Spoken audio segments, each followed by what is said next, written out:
everybody. So as promised and as requested, we're doing another little roundup of some of our best sales from 2024 on platforms such as eBay, Ruby Lane, and Etsy, Poshmark, different places like that.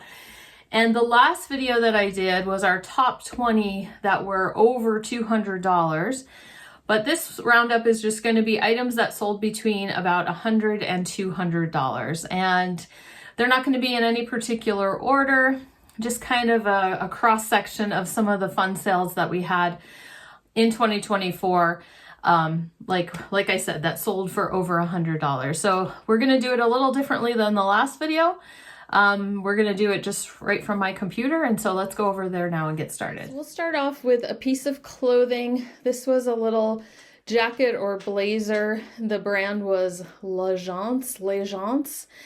And the blazer was called Agnes, was the style. It was textured, like a textured tweed with denim trim. And that sold for $100. And I just remember this jacket standing out to me because when I found it at the thrift store, it was one of those days where I was kind of frustrated with thrift stores and thrift store pricing.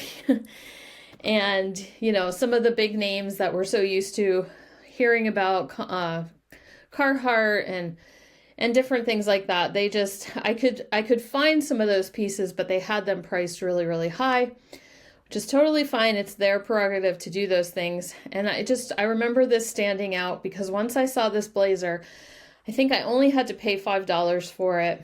And I was like, okay, if you do the work, there's still stuff out there that thrift stores either don't know about or they just don't have the, you know, the brands just don't have the hype that like Carhartt or something even would get in certain areas. There's a lot of things in my area that get priced high at thrift stores. Not so much because they're trendy. It's just people around here are really interested in them. A lot of Western stuff is priced really high. So if you kind of can expand your knowledge a little bit about brands and about trends and things like that, then there's usually some hidden gems at a thrift store that you can find. Okay, next up are these pair of Converse. These were kind of unusual because we had a feeling they maybe were custom because I could never find another one. You know, nothing very similar, but I saw them at the thrift store. They were at Goodwill and I did pay like $20 or $25 for them. And I just had a feeling they were unusual enough that someone would want to pay more than $20 or $25 for them.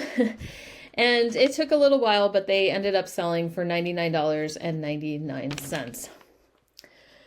Okay, and I totally was going to look this up. You guys remember, I couldn't even say this the first time when I showed it to you, and you guys all helped me say it, so you're going to have to like help me again. But anyway, this was a bank, and it's from the 60s. The company was FAK, Fred Kale. And it was the fighting, is it Illini? Is it Illini? Is it, I don't know. I had so many people helping me on that video and I totally was going to go back to that video and look at the comments, but I'm sorry. I'm trying to get a million things done today and I didn't do that. But that bank sold for $130. I was super excited about that. That came from our little, as I talked about in the last roundup video, it came from our ongoing estate sale where we found so many good things over the course of that year. And I paid $10 for this bank. Another fun find that I remember sharing with you was this Corning Spice of Life piggy bank. Got it at a local thrift and it sold for $126. So it had the Spice of Life pattern on it. There's another, I had never seen it before with the Spice of Life.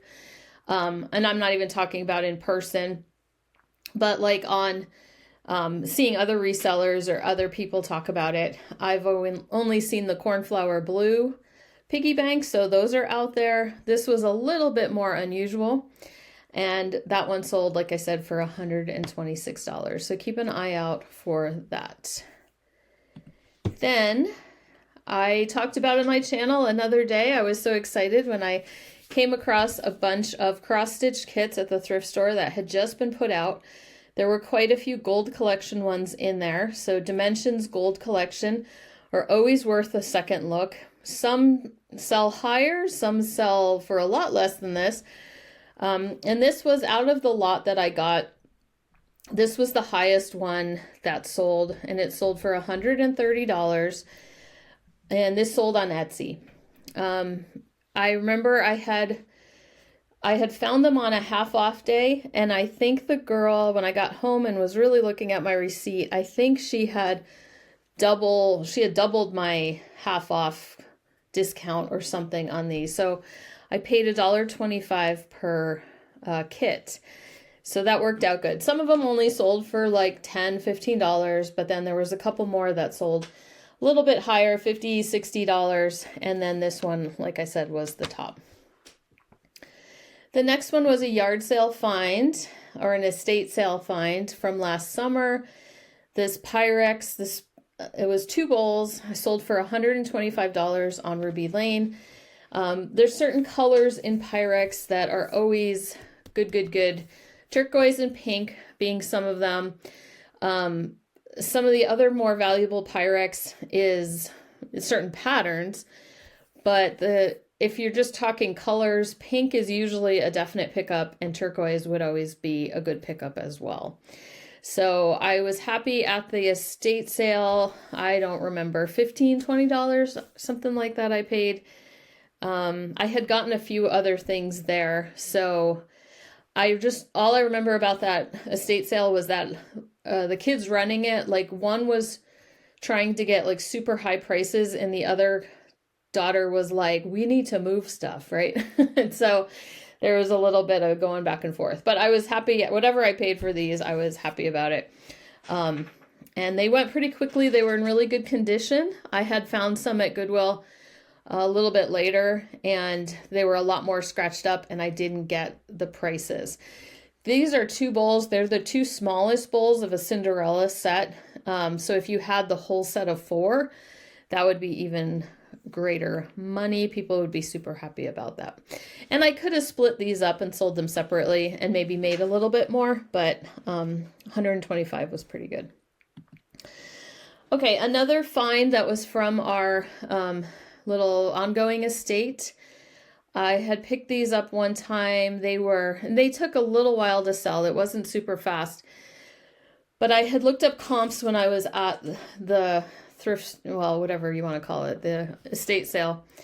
And I had these priced higher. I think I did find a comp that was more in like the $200 range. But I was happy to get the $125 offer. They might even have gone overseas, so the person had to pay a little bit more in shipping. But they were these bound volumes in this nice slipcase, and they were about artists, painters and sculptors and things like that. So I was happy about that one. I keep saying that. I was happy about that sale. All my sales make me happy, so most of them.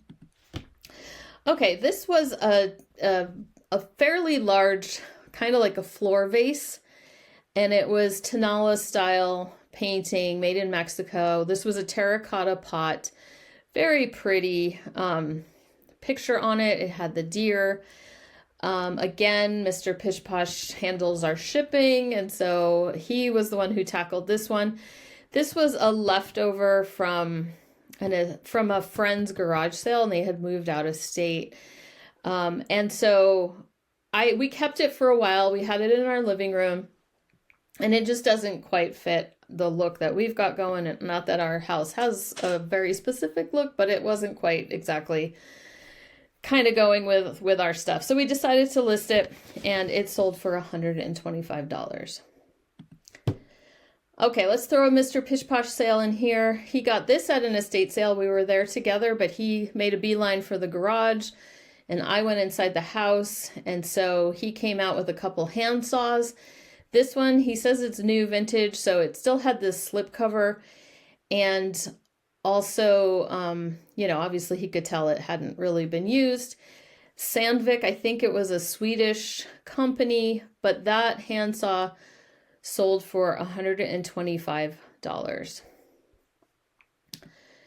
A belt sale. This was a pretty good belt sale that we had. It wasn't that long ago that it sold, so you might remember it. But we had figured out, I picked this up at an estate sale, and the belt itself was from a Montana leather company.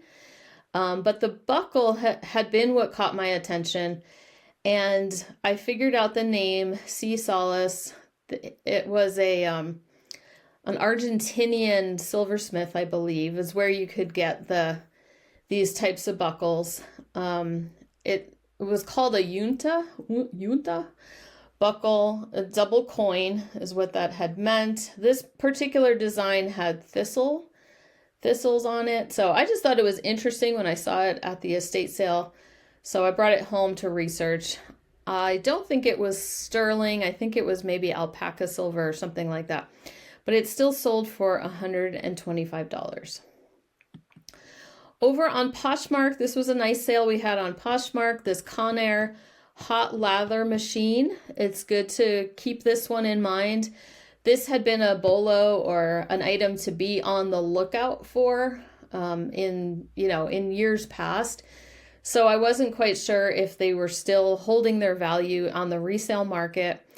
Then I saw another Instagram reseller had posted her sale that she had found a similar one and was still doing pretty well with it. And so not long after I saw that, I found one at the thrift store. I was super excited, super happy. I was like, oh yay, there's another one.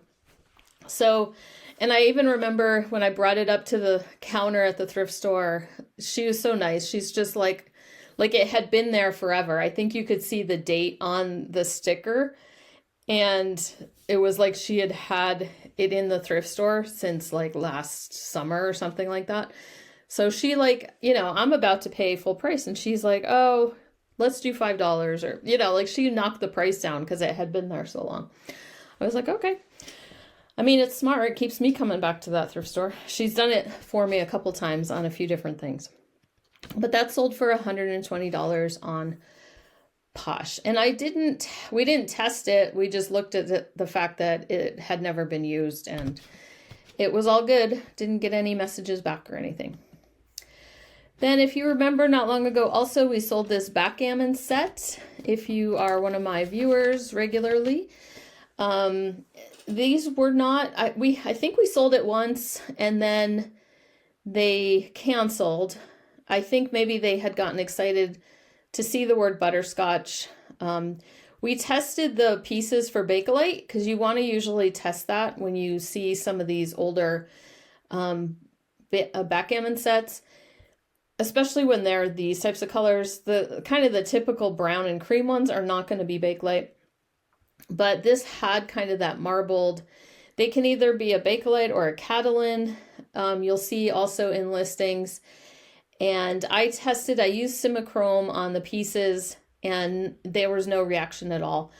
The dice possibly were Bakelite. I can't remember. I think I might have tested those too.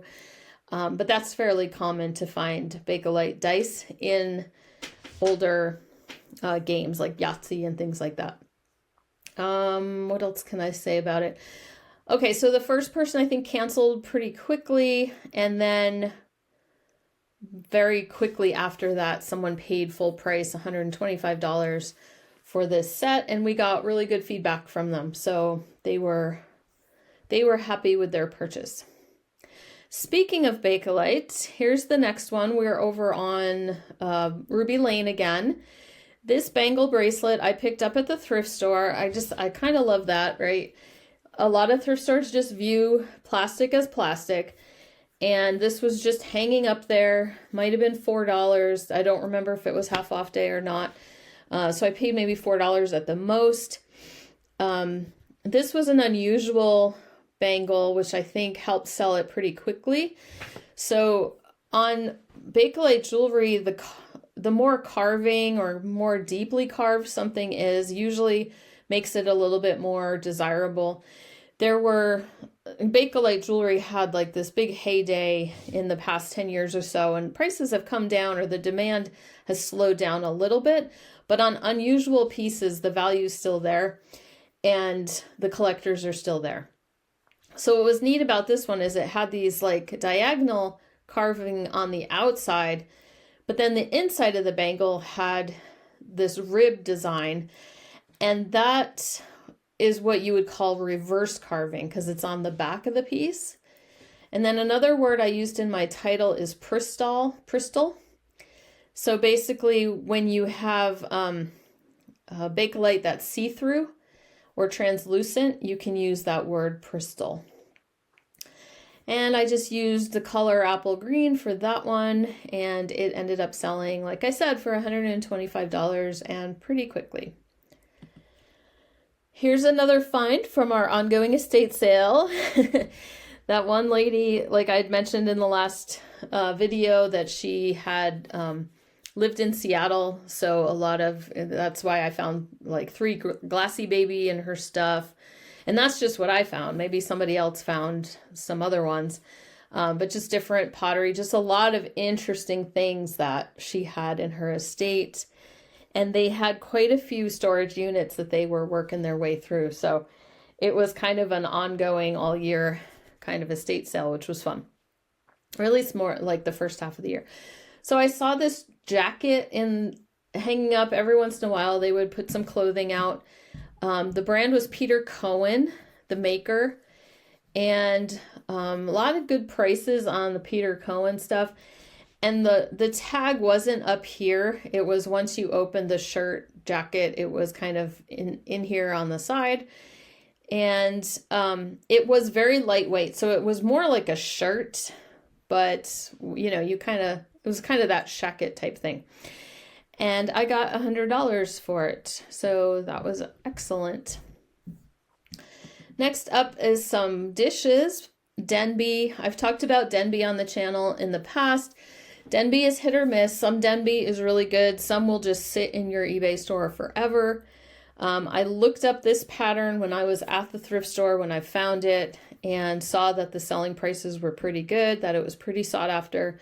The pattern was called Baroque. This might even have been printed right on the back, so that was easy to figure out pricing, but you can also Google Lens it if you're at the thrift store, or you can use the replacements.com has a image search as well. So sometimes I've done that out and about, especially on glassware and things like that, just to see if something is worth picking up. Because we don't do a ton of dishes.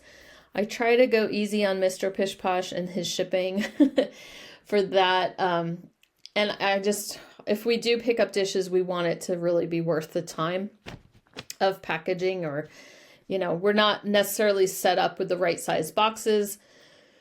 But if we do come across some dishes all like certain size, then we might stock up on those boxes just to get through, the listing of those items. But in any case, these 4 dinner plates sold for a total of $112.49. And then I had also found some salad plates at the same time, and those sold for another $60, $80 or something. So it was actually a really good find, and I would keep my eye open for more Denby Baroque in the future. With the white center, you'd probably have to be, double check condition, because you'd see a lot of utensil marks and things like that. Barkeeper's friend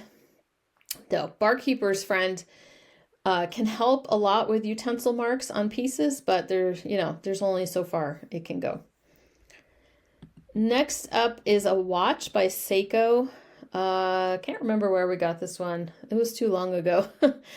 But anyway, it was this really pretty design. I feel like it was in my profit pile for a long time before we pulled it out. And I think Mr. Pish Posh was listing some other watches, so I dug around in my stash and ended up finding this one. And he, confirmed it was running, and we sold it for $125.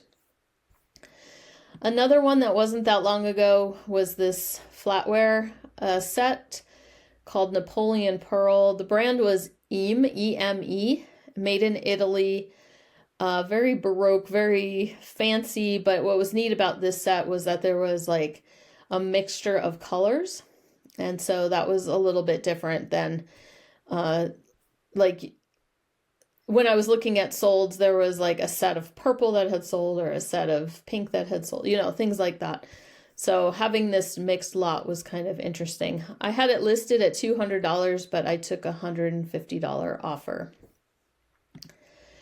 And then if you've watched my channel, you remember this video about my Heath moment of delirium or whatever, where I passed it up at the thrift store because I didn't like the price that the thrift store was asking. And then I went home and I researched like, wait a minute, I'd never come across a Heath ladle or have seen one before.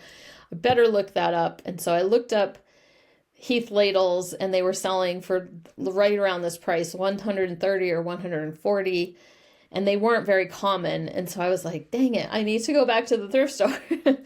So I went back. They had moved it in the thrift store, so I thought it was gone and then found it right at the last minute. So I had found this one and a pitcher, and they had priced the two together, like they thought the two had gone together. And I think I got $80 for the other pitcher and then $140 for this one, and paid like $25 total for two pieces. So that was fine. They had some other pieces there at the thrift, but they were really big. I think there was one large bowl and it wasn't really worth it. It wasn't going for very much. And then they just had the lid to something else. And so I passed on both of those items, but I was happy with what I ended up coming home with in that particular instance, and happy that the items were still there after I made my initial reselling mistake. Okay, and then I wanted to include this one. It was $95, not quite hitting our criteria for the $100 to $200. But I just thought I'd throw this in here so that you would remember about Marushka, and keeping an eye out for screen prints like this one. There's lots of other ones that she's done that are like, and I say she because that's what I assume, but I haven't done that research in a while. But there's ones that are more like landscapes or trees or things like that. The little quail type birds didn't come up super often when I was looking through comps, but I know there's collectors, and so I sold that little 14 by 16. It was kind of just stretched on a frame for $95, and that sold, or I had picked that up at an estate sale. I probably paid like $20 for it, but I just don't find Marushka very often out in Montana. I found it a couple times in Seattle, in the Washington area. And then the last one we'll talk about is an oldie but a goodie. Glassy Baby. This was one of the other Glassy Baby votive candle holders that I found. The color was called Bluebird. I'm pretty sure it was like marked right on the bottom. And that sold for $135. Okay, so that was my quick little roundup of some other sales that we had in 2024 that were kind of between that $100 and $200 range. And I was enjoying your comments from the last video of the $200 plus and some of your best sales. If you missed that video, I'll link it here at the end.